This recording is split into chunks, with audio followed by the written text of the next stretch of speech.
Oh. All right, I'm showing 9:45, and so why don't we go ahead and get started. Good morning, everyone. This is our final of our 3-week series with Bruce, and so we're excited to jump back into it. But let's begin today's adult education grounded in prayer. Let's pray. Holy God, we thank you so much for this day, and we thank you for this season of Lent where we're continuing to grow with you and alongside you. And so we ask that you continue to speak through Bruce and help to enliven our minds to hear how Christians before us have used their religion, used their faith in order to impact the world around them. And so we love you so much. In your name we pray. Amen. All right, and we'll turn it over to you, Bruce. Thank you. Thank you very much. Well, welcome to you all again, this final session in this 3-part series.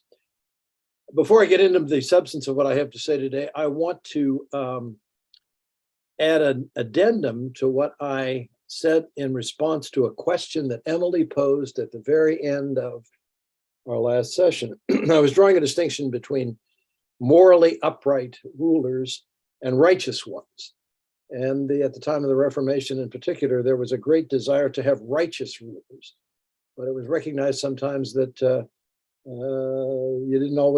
weren't always able to get that, and the next best thing would be an upright ruler. And Emily raised the question, well, what sort of qualities would that person have? And as I reflected back on what I said there, I really did not say the most important thing, the most obvious thing. And let me begin by calling that to your attention. They had, as important theorists of politics have had all through the ages, in mind a distinction between people who enter public life and pursue public life essentially for selfish reasons, and people who are public spirited. Let me say that again. People who enter and pursue politics essentially for selfish reasons, whether it be glory or power or wealth or any combination of those things. They were well aware, as so many others had been before them, of the fact that that was a real possibility in public life. But there were other people they recognized who had a different motivation entering public life, truly public servants, people who were not entirely selfless, to be sure, but had a desire and willingness to subordinate their own selfish interest to the greater good. And that above all, there are many other characteristics that the morally upright leader had, but that above all was what they had in mind when they talked about upright leaders. Now, today I want to turn to the third in this series of topics, another key topic in the political thinking of Reformed figures in the 16th and the 17th centuries, and that is church and state, or that's American terminology for it. The relationship between the civil authorities and the ecclesiastical authorities. And here I want to identify and discuss at some length a peculiarity in their thought. Our spiritual forebears constantly made a point of saying the Roman Catholics believe this, practice this, but we believe something else and practice that. They were constantly emphasizing the need to depart from the inherited Roman Catholic tradition in so many areas, but one place where they had a difficulty departing from that was in this matter of church and state. Indeed, they held on to for a long time, surprisingly, what was essentially the inherited view on that topic. But eventually, they moved in a direction, I would say, toward the latter part of the 17th century, moved towards something which I think, as I talk this morning, you'll say, well, that's more recognizably a Protestant view. And it's very interesting to ponder how they moved from what was essentially a sort of appropriated Roman Catholic view of this matter to something very different. And I'm going to be emphasizing that change as I speak this morning. So what was the inheritance? What was it when you were, and keep in mind that somebody like Ulrich Zwingli or John Calvin or John Knox had been raised as a Roman Catholic, thought of themselves initially as Roman Catholics. By the way, even Martin Luther thought of himself as a good son of the church. He didn't think of himself as a rebel. He was making reform proposals. He wanted to bring about certain changes in the church with which he was familiar. And that ultimately, that proposal, that urging on the part of the figures who were involved in the Reformation proved to be unacceptable to the Roman Catholic authorities. And that is what led them ultimately, well, to be excommunicated and then to have to take matters into their own hands.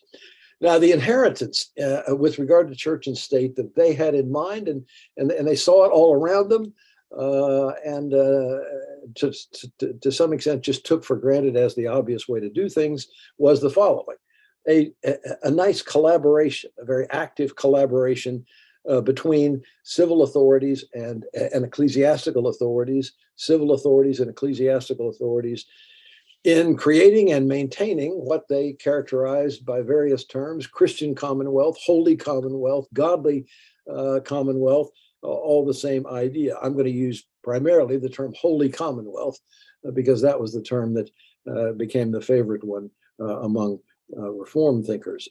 In that way of thinking about the relationship between civil authority and political authority, obviously, as the title suggests, as the phrasing suggests, the Christian religion was very much privileged, far from the kind of religious pluralism that we think about today. This inheritance from centuries past presumed that the Christian religion was privileged and should be privileged.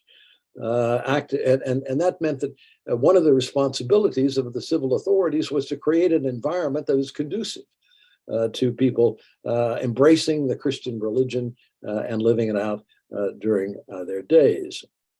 That went all the way back to, and I'm sure many of you on this call are familiar with this, that went all the way back to a famous development in the history of Christianity, far removed from the time of the Reformation, the so-called Constantinian era, with the coming to power of a Roman emperor who was a Christian.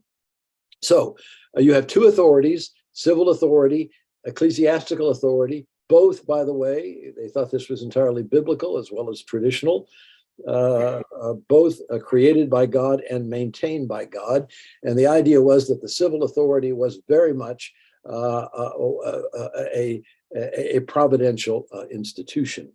Each of these two entities, church and state, and by the way, one of the most important civilizational differences between the Christian world, if you will, and the Muslim world, is that this church-state distinction is simply not there in the Muslim understanding of this matter. But in the Christian, long before the Reformation, there was this distinction between these two entities, the civil authority and the ecclesiastical authority. Each had its own proper jurisdiction. It was not Roman Catholic teaching that the church should be actively involved in the details, in the minutiae of public policy. And I mean by that, not just petty things, but grand things, like whether or not to go to war, whether or not, how much to tax, and so forth. Those were civil matters, and as much as possible should be left in the hands of civil authorities. However, Roman Catholic teaching was, especially at the time that the reformers come on the scene, clearly it had a component that involved the, if you will, elevation of civil authority above ecclesiastical authority. There were two realms. They had their separate jurisdiction, but ultimately the higher authority was the church, of course, above all, captured in the idea of the papacy. The papacy is an absolute monarchy, and it had ultimately a superior role, even in civil affairs, than the civil authority. For the most part, that was not exercised. That is, the civil authority was not constantly getting orders from ecclesiastical figures. But occasionally it happened, and particularly at the time of the Reformation, it was very important to note that in the Roman Catholic understanding, if the civil authority acted in ways which were profoundly wrong, it was not only the right, but even the responsibility of the ecclesiastical authority, and above all the Pope, to undermine that authority and to depose, if you will, the civil authority. And I hope you're sensing immediately as I speak why this would be an important issue at the time of the Reformation, because once you begin to get Protestants coming to positions of political power and influence, the obvious question is, does a Roman Catholic, for example, a Roman Catholic in England at the time of Henry VIII, does a Roman Catholic have an obligation, a religious obligation to obey directives coming from the state? And in this era in particular, it was not uncommon for Roman Catholics to say, if the Pope declares that obligation null and void, it's entirely appropriate for Roman Catholics to resist, especially if the Pope issued some sort of public declaration deposing the civil authority of his power, even a king. So all of that was in place. A kind of, if you will, collaborative understanding of the relationship between church and state. It existed long before even the emergence of modern nation states. And as modern nation states came into being, and I said last time, both of these previous two sessions, that this is the era, the time of the Reformation, the 16th and the 17th century, when what we now think of as modern nation states are coming into being. More often than not, under the aegis of some powerful monarch who's gathering power, centralizing power in order to speak on behalf of France, in order to speak on behalf of England, and so forth. Now, the situation was shaken up profoundly. The situation I've just described was shaken up profoundly by the Reformation. One of the reasons why the Reformation became a source of so much violent conflict in the 16th and the 17th century is that the religious quarrel that was going on rippled out into public affairs in very direct, obvious, and sometimes painful ways. There was a struggle of power, first of all. The reason for this is that there was a struggle for power between Roman Catholics and Protestants in one country after another. Wherever the Reformation had significant inroads, you had a struggle for power. That is, a struggle for control of the civil power by Roman Catholics and Protestants. And more often than not, it's important to note, that resulted in war of one kind or another, either a military intervention from outside by one side or the other, and sometimes these things went together, more often a civil war in France, a civil war in what became the Netherlands, a civil war in England, and so forth. Sometimes in those military conflicts, the Protestants won. And that, of course, created a whole new set of problems for Roman Catholics as they thought about church and state. But also, another thing which happened, even when the Protestants didn't win, is that you begin to kind of see coming to power a new kind of monarch, a new kind of civil figure. And that is what I've characterized earlier as the absolute monarch, the absolute monarch. This is the era of the invention and the propagation of that famous idea of the divine right of kings. And more often than not, what that meant, what that was interpreted to mean was the kings or queens, as the case may be, derived their authority directly from God without any intermediary, without any ecclesiastical intermediary. And the people who thought of their power in that way, in turn, were less inclined to take any sort of direction from the church. So you have these absolute monarchs who thumb their noses at the ecclesiastical authorities and begin to introduce what I would characterize as a process of secularization. Now, having described that situation, that loosely was the situation that was created by the Reformation. I want now to speak about initially the Protestant response, and especially the Reformed response to that new situation. They're trying to think through, keep in mind, the theme of this series of talks all along is people trying to think through as they sort of redefine, in effect, the meaning of the Christian religion. What are the implications of this for our conduct in civil affairs? Now, initially, our spiritual forebears, and this is a bit of a puzzle when you see the fact that they were innovating in so many areas, innovating, for example, about the sacraments, innovating about the way in which the Bible should be interpreted, very important point, innovating about the authority of the Bible in relation to other religious resources, and of course, innovating profoundly in their understanding of the church and the way in which church life should be conducted.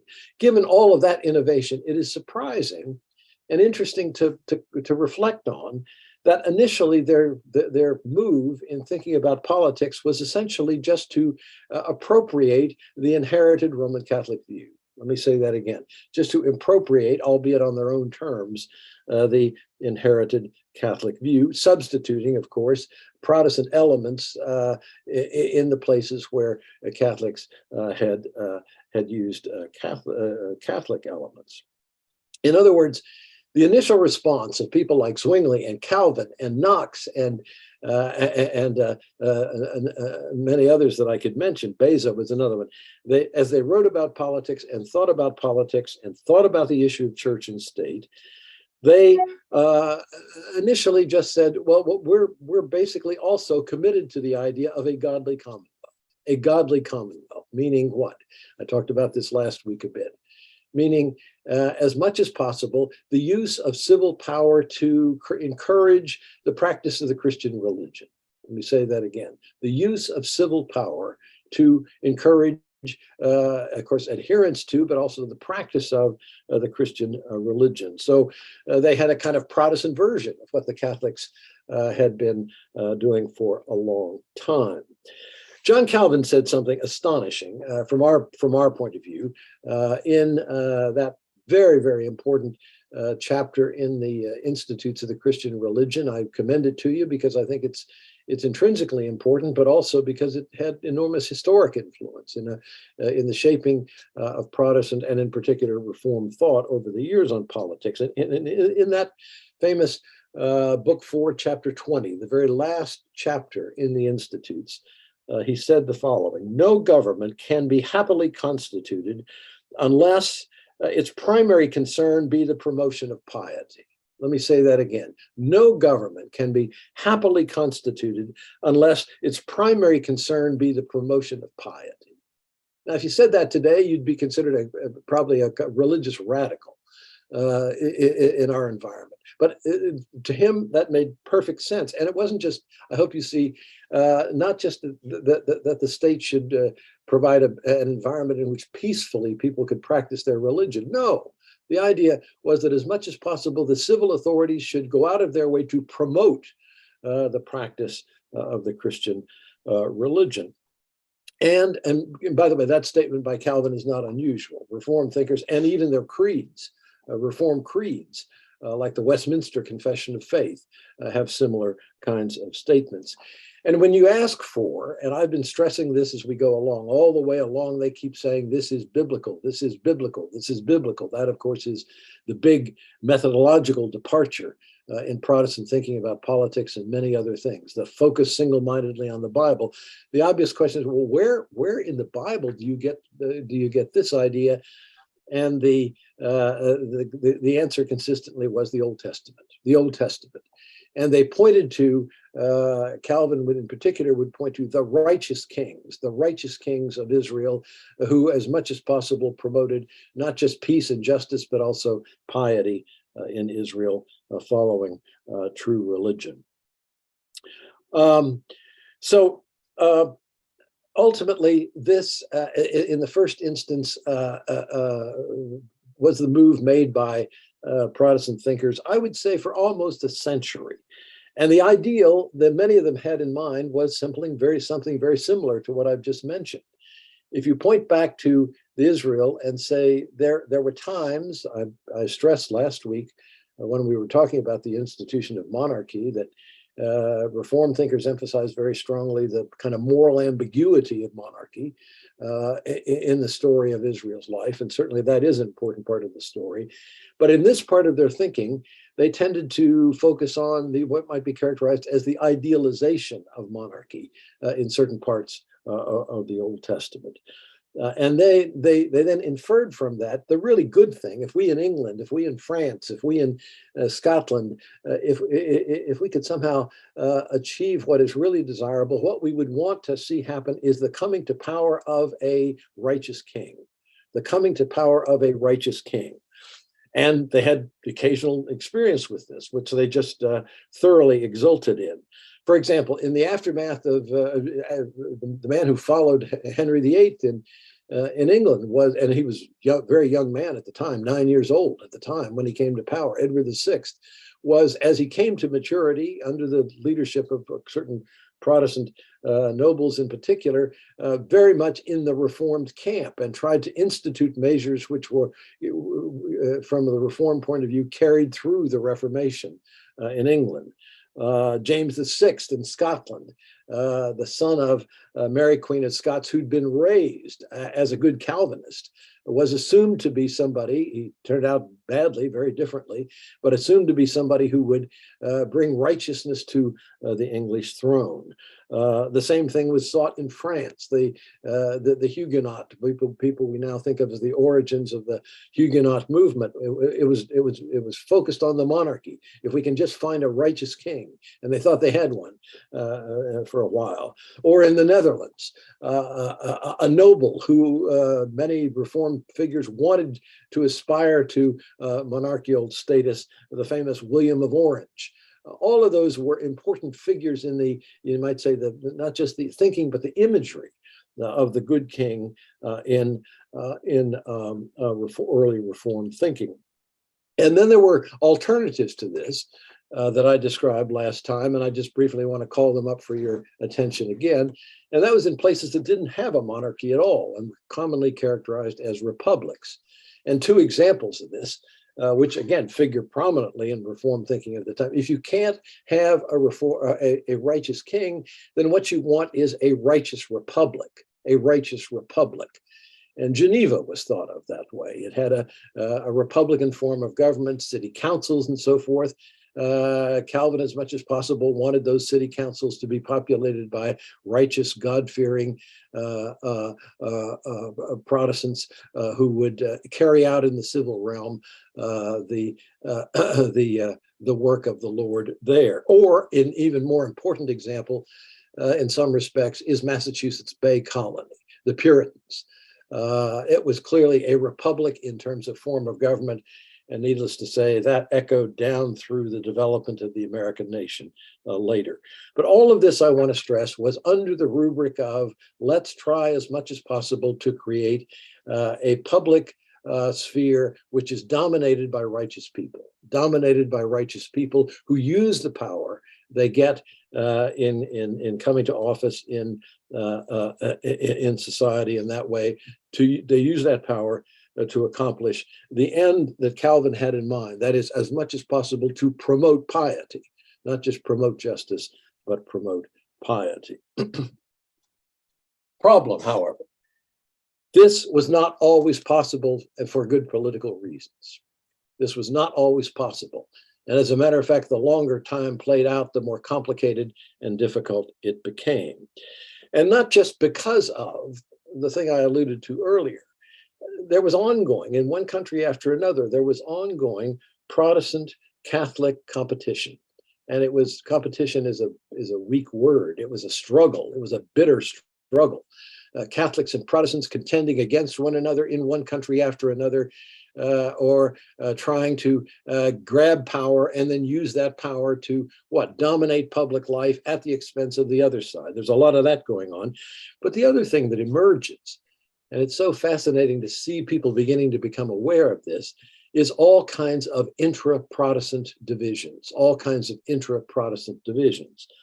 And keep in mind, the Reformation is the time of the 1500s. By the 1600s, you've got these very clear and significant divisions among Protestants. For example, in our world, the Reformed world, by the middle of the 1600s, you've got a very clear division between the Presbyterians and the Congregationalists.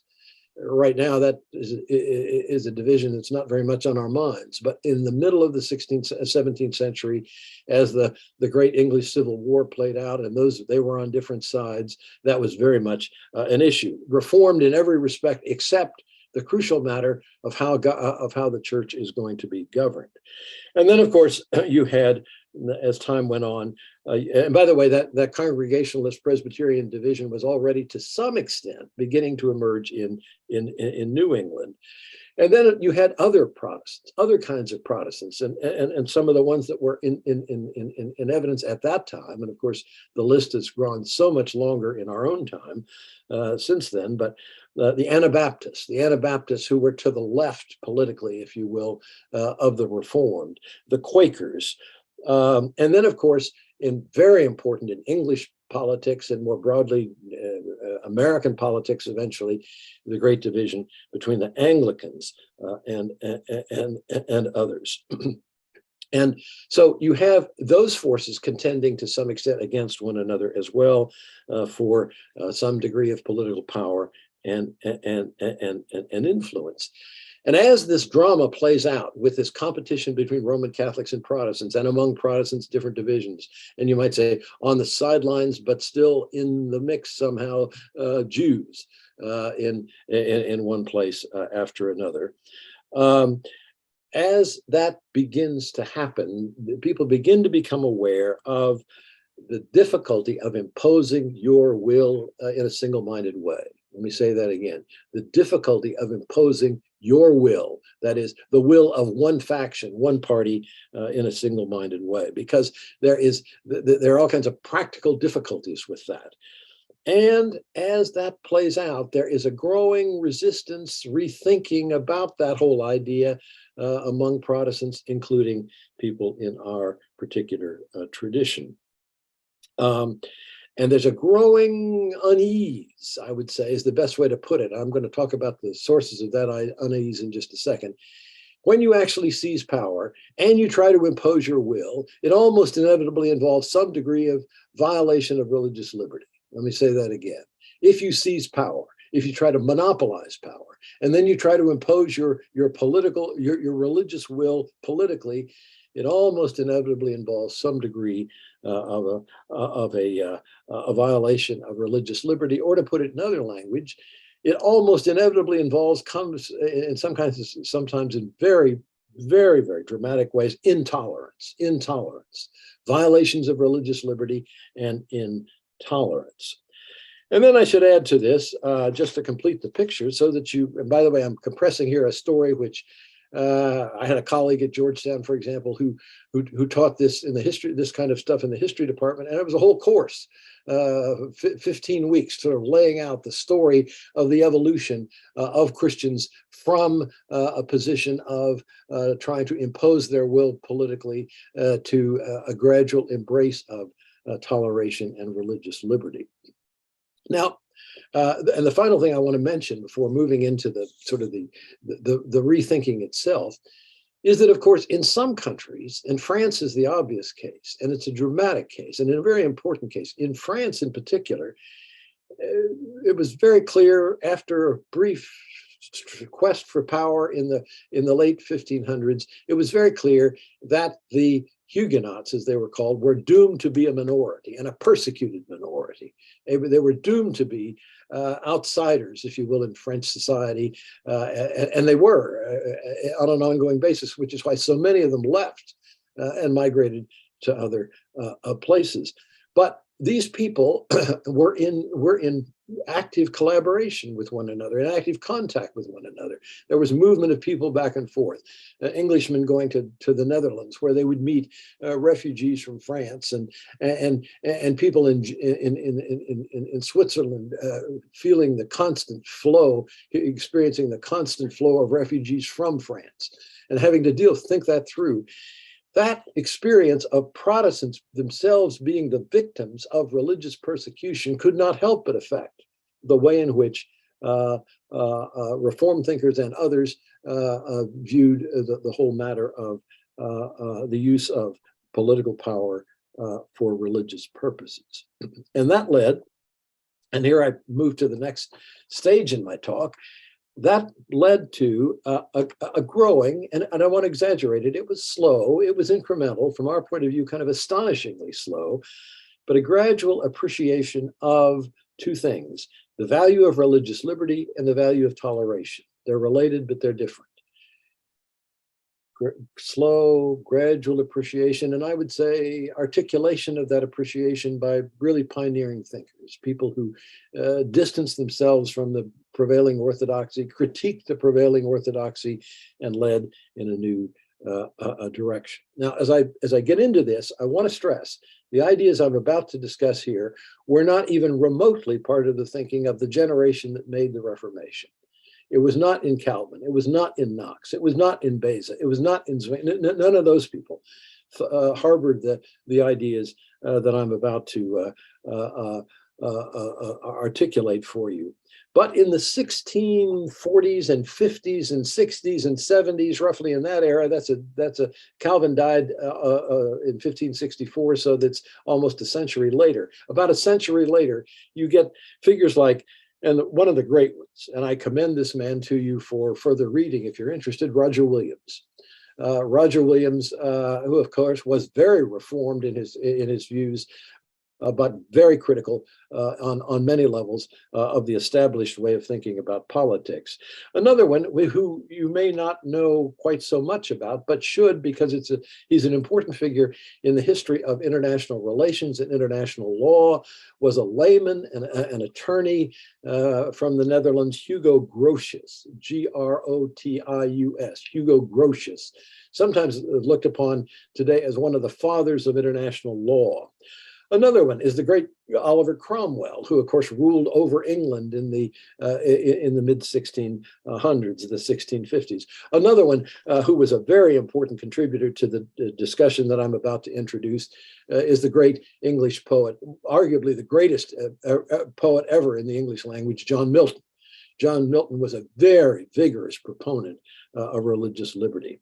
And then another figure who is more important as a political thinker than a religious thinker, but terribly important in influencing figures like Jefferson and Hamilton, and of course Madison, was John Locke.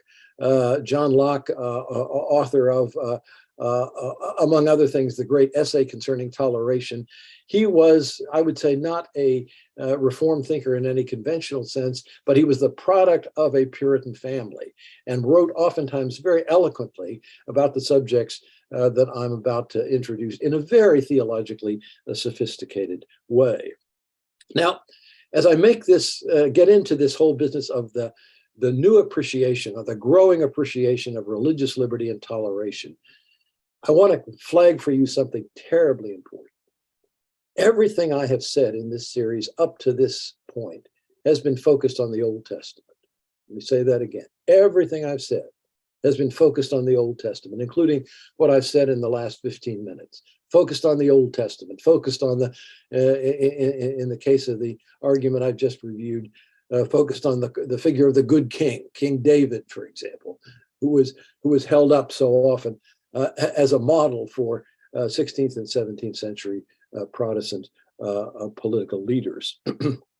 I'm now about to make a turn and focus on the New Testament, because virtually all of the arguments about religious liberty and toleration came from a focus on the New Testament, and a very direct focus on the New Testament. Indeed, what's going on here, in a sense, is an appeal to the New Testament over against certain problematic aspects of the influence of the Old Testament on other parts of Reformed political thought. And I want to point to two things which have been enormously influential in redirecting, recalibrating Reformed thinking about politics. One is the focus on the ethical teaching of Jesus. The ethical teaching of Jesus, which interestingly enough, I've hardly mentioned in this series up to this point. I've been talking for extensively about the Reformed approach to politics and hardly mentioned Jesus. Isn't that somewhat ironic? Well, now particularly in Williams, but also in John Locke and John Milton, the whole series of figures here focus on in Jesus in a very, you might say, simple way. Critics would say simplistic way, but I think it's better to say just simple way. And what they said was the following. Above all, what Jesus' teaching, ethical teaching, amounts to is a focus on love thy neighbor. And keep in mind, love thy neighbor, even when the neighbor is somebody that you consider to be not just an opponent, but an enemy.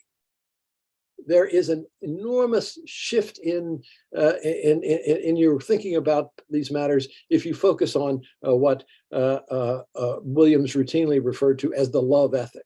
He said, I would go so far as to say that the main thing that Christians need to understand as they think about discipleship is the way in which Jesus not only taught, but embodied the love ethic.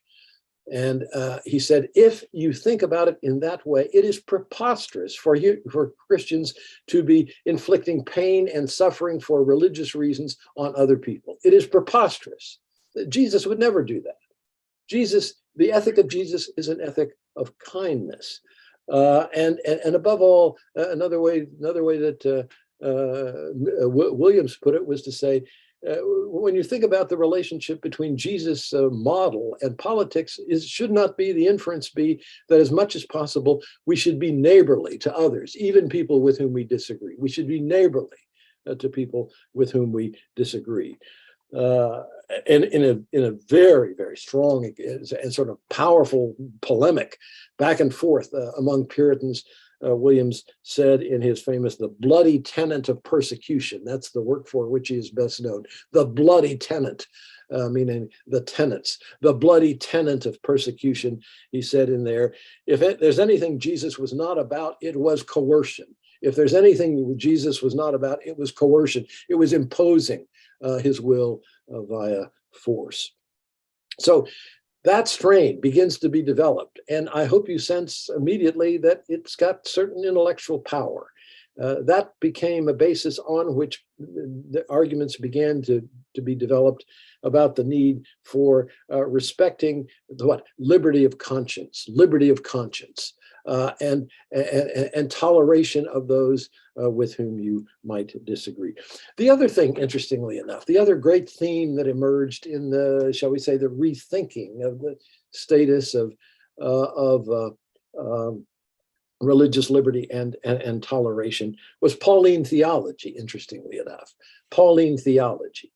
Now, keep in mind that there's a particular passage in Romans which was used as the basis again and again and again of this idea of collaboration between civil and religious authorities. But again, as the person in particular who was most effective in making this argument was John Milton. John Milton said, if we understand particularly the book of Romans in the way that Protestants now do, if we understand the book of Romans and its central emphasis on justification by faith, not works, not works. Indeed, Milton went so far as to say that is the core of the Protestant Reformation, a shift away from an emphasis on works and earning one's salvation through works to an emphasis on faith. Then we have to rethink this whole matter. Because why? Well, because faith ultimately, in order to be genuine, has to be freely given. Faith, in order to be genuine, has to be it can't be coerced. It can't be coerced. Coercion in matters of faith is a way of promoting sort of religious behavior which is not genuine.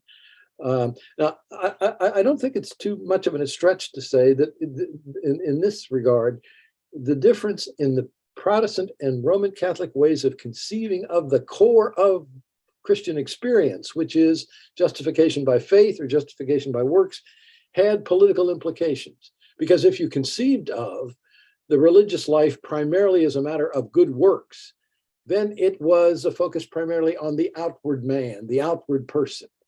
If you focused it instead on justification by faith, there was some have said the core Protestant idea is a kind of religion of inwardness and authenticity in the inner life. It's much harder to imagine that good outcomes can come from focusing on coercion, using coercion, if you're trying to focus primarily on religion as an inward experience. So, for both Pauline reasons and I would say gospel reasons, as in the four gospels, for both Pauline reasons and gospel reasons, increasingly over time, the Protestant tendency, and I would say including the Reform, the Anabaptists were out in front on this, the more radical Protestants, but you might say the next most radical Protestants were the Reformed. They gradually moved in the direction of increasing respect for two things: religious liberty and toleration. Religious liberty and toleration. That people should be allowed, in fact, encouraged to practice their religion as they choose, as they freely choose. And secondly, that as they engage in these religious practices, there should be respect for the differences that naturally emerge, the respect for the differences that naturally emerge. People should be encouraged to live out their faith authentically, even if it means, and here we're on now to a related theme, religious liberty, toleration, almost inescapably leads to, and the Protestants were well aware of this, given the variety of Protestants, religious pluralism. Religious liberty, toleration, you're on your way to a religiously pluralistic society. Now, the final thing I want to talk about in the brief period that remains to me is something which is a sort of next step in this argument. If you begin to respect religious liberty, if you begin to respect toleration, and you're doing so in this circumstance of kind of intense competition among different forces for political power and influence, and feeling uncomfortable with the consequences of grabbing power for yourself and imposing your will on the rest of the population, the next issue that arises is, well, what about power sharing with people of different faiths? What about power sharing with people of different faiths? Another way to put this is to say, what about pulling apart, disentangling religious identity from political rights, so that people would enjoy their political rights irrespective of their religious profession?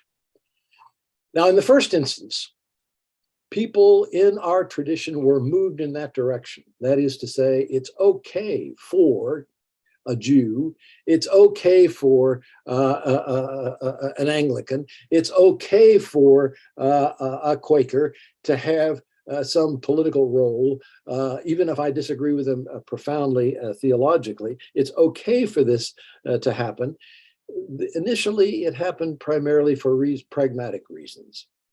It was, to put it bluntly, after just a long season of violence and conflict and turbulence rooted in religious differences, gradually people slowly began to come to the conclusion. Locke is particularly eloquent at this on this point. Says, look, if we persist in denying people political rights on the basis of religion, it's just a recipe for endless conflict, endless turbulence in our societies. So if we're going to live together in any degree of harmonious peace and security, it probably is necessary for us, purely on pragmatic grounds, to acknowledge the possibility of people having political rights and representation and even power with whom we disagree politically, and that religiously, excuse me, and that began to happen. And let me just give you some of the chapter and verse here. In English politics, for example, there was this intense struggle between the Puritans and the Anglicans, the Church of England people. And they duked it out and had a couple of revolutions, and people were sent into exile, and there were all kinds of bad things happening to the losing side. But gradually, and especially after a great settlement that occurred in 1688, they began to say, we've had enough of that. And you begin to get the idea that even though there is a Church of England, and therefore it has a privileged place in English life, that there needs to be room for dissenters, as they were called, whether they be Baptists or Presbyterians or Congregationalists, that they be given some opportunity to participate in political life, which is the great story of the 1700s and 1800s in England. The Anglicans and the Presbyterians duked it out in Scotland for a while, and then eventually drew a similar conclusion. And in the Netherlands, which is in some respects parallels the Americans as the great pioneers in this, in the Netherlands, increasingly it was evident that in order to get peace and stability, and by the way, another not unimportant part of this, enough unity to defend the independence of the nation vis-a-vis foreign aggressors, you had to provide for room not just for different kinds of Protestants, but even for Roman Catholics. And so in the Netherlands, you begin to get power sharing across that huge confessional line. And then, of course, the great American experiment. And I hope against this background, you're understanding why the American experience, even before the emergence of the American Republic and the provisions regarding religion in the Bill of Rights are enacted. Just think about the American scene. In the American scene, you've got Congregationalists, Presbyterians, Quakers, Anglicans, Roman Catholics, Jews, at least 6 different players, 6 different active players. And at the time of the founding, literally the laying of the foundation of the nation, all of those played some role. And that kind of practice can't help but have an effect upon people's thought. And it led to a big change ultimately in the way that the idea of the Christian Commonwealth was understood. Now, let me just briefly distinguish 2 possibilities there and then close. If you're moving in the direction of power sharing among different elements, power sharing initially primarily among different kinds of Christians, but ultimately perhaps people who are outside of that circle, how does that affect your thinking about this overall ideal, which was inherited from the Middle Ages and before, of the Christian Commonwealth? Well, in a mild form, what happened was this. You had, in the English case is a good one, it's not by no means the only one in Europe, you had an established church. You had an established church which had a certain privileged role, and that privileged role, in a sense, endures to this day. But that was gradually sort of amended, if you will, or reformulated in such a way as to provide plenty of room and opportunity for people of other religious confessions and traditions. And so you get an established church with the possibility of full political rights for over time. It took a long time for people of other religions. And that, of course, immediately leads to the following conclusion. And this is just a crucial consequence. When you do that, when you say, even if you got an established church, you're not going to require people to be members of that church, communicant members of that church, in order to have political rights and representation. Once you've said that, you're on your way inescapably to a religiously pluralistic leadership. Let me say that again. You're on the way to a religiously pluralistic leadership, something which would have been almost unthinkable in the time of the Reformation. And then, of course, there's a more radical form of it, which emerges in the American scene in particular. The French Revolution does a version of it, but above all, it's the American scene which really has the American, I should say, experiment, which has the real influence in shaping future thought on this. And that is that when you stop altogether, do away altogether with the idea of an established church and say you're going to have religious liberty as a foundation of your regime, the obvious question is, can you hold on to that idea of a holy commonwealth at all? If you're in effect, at least at the federal level, you have no established church. And you have religious liberty. You've got a pluralism of different kinds of religious forces at work. Well, initially, I want to stress our spiritual forebears, in spite of the separation of church and state, particularly in the 1800s, after the founding of the Republic, tried to hold on to the idea of this being a Christian nation. By the way, that's the sort of undercurrent which still bubbles up from time to time in ideas like Christian nationalism. But more and more, in reform circles in particular, there was movement away from that in the direction of our goal is no longer a holy commonwealth. That's something which, in a time of religious pluralism, makes little sense. But what we can aim for and want to pursue is a virtuous commonwealth.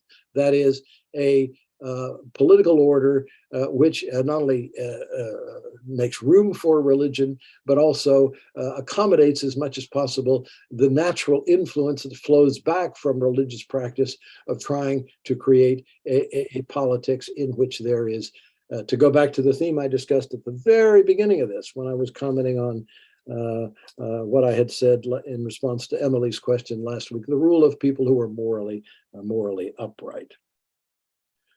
I am tempted to say more, but I have run out of time. So let me stop there and invite your questions in the very limited amount of time that we have left. Awesome. Yeah, Bob, sorry. Yeah, thank you, Bruce, for all of these sessions, but particularly this one as well, because if you recall, I asked a question about power before, and I think you really answered it. And what would cross my mind, I like your flow from the Old Testament thinking in terms of, if you will, religious or ecclesiastical power and secular power, and then the flow into the New Testament, because it strikes me that from a New Testament perspective, and you hit it right, the head on the nail, Jesus was not about power. As a matter of fact, he was almost the opposite of power. It was about love, reaching out to all, regardless of where they come from, what sect they are, what nationality they are, etc. But governance, secular governance, is all about power. You can't have secular governance without power. And certainly you commented on this, that in the American experiment and in others too, to protect society from power, you divide it in the secular world. So I'm also reminded of the fact that in the Bible I've gotten, I forget exactly where it was said, but the kingdom of God, which is the kingdom of faith through Jesus and so on for all of humankind, is in the world, but it's not of the world. And I interpret that to a large extent as being the world needs secular administrative governance, because otherwise we just, with human beings, have anarchy. We need rules, we need some regulations. And if we do that in a way that balances the power and reflects the people, which is certainly sort of the American idea, that's the best we can do. But faith, and I like your comment on America is a Christian community, a Christian nation. Faith is not about being a Christian nation from Jesus's perspective. So anyway, I really enjoyed your bringing these points relative to power, because sometimes we forget about that. Even in local situations, we forget about power and faith are like oil and water to a large extent.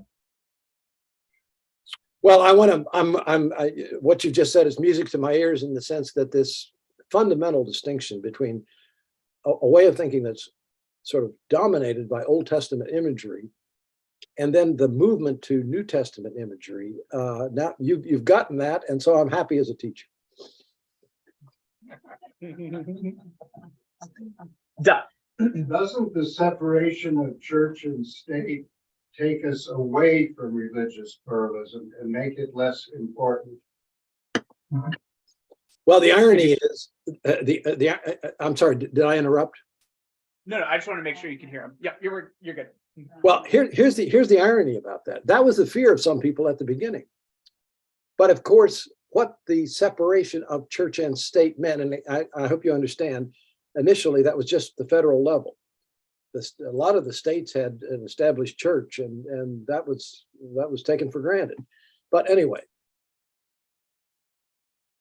there was a fear at the beginning on the part of some religious people that if you don't accord in the public realm some kind of special status to the church, of course, the obvious question is which church, then it's going to have an adverse effect upon the prospects of religion generally. In fact, in what happened in the United States is that there was a flourishing of religion. And oftentimes scholars have said, and I think correctly, what the separation did was to create a kind of free market in religion, And when Tocqueville comes to the United States in the 1830s, in the 1840s, this is about roughly a half a century after the founding documents and the laying of the foundations of the Republic. He said the remarkable thing about Americans is how religious they are. And of course, the other thing he stressed about that was that sort of religious, pervasive religiosity of Americans could not help but have could have some effect, albeit indirect, on their conduct in politics and the way in which political life was conducted. So I think it's plausible. What you suggested is plausible in theory, and it at least in the American case, and I think some others as well. I was reading about Switzerland, where something similar happened in the 19th century. It had almost just the opposite effect. That is, it powerfully stimulated religious belief and activism.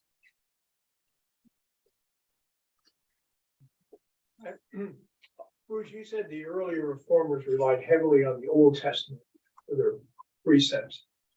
How did that affect their perception about the Jewish faith? Well, that's just a terrific question. And I think the answer is this. They insisted upon a very strong complementarity between the Old Testament and the New Testament. So that they said, for example, not the religious part, but the moral law contained in the Decalogue is absolutely binding on Christians every bit as much as it is on Jews. So that the first thing is they built heavily upon Old Testament ideas in thinking about politics, among other things. But secondly, and arguably even more important, they borrowed from the Old Testament and the experience of the Jews this notion of God acting providentially through particular people in history. I hope merely for me to say that sort of evokes something in your mind. This business of chosen peoples, and they weren't the only ones who thought this way. The English Protestants thought of themselves that way too. We are involved in something which is akin to certain phases of the history of Israel. And the idea of covenant, which I've stressed in my very first talk, the idea of covenant, which is linked, of course, to eventually to the idea of contract as a basis for civil government, that was very much a product of Protestant sort of reappropriation of Old Testament themes in their politics. That was not the case before the time of the Reformation. And those ideas became influential as a result of and particularly the Puritan, but not just the Puritan embrace of all of these Old Testament themes. And a final thing I would say is they were so sympathetic to ideas drawn from Israel's identity and Israel's history that they were characterized by some people at the time as kind of Christian Hebrews, because they were so enamored of Old Testament themes.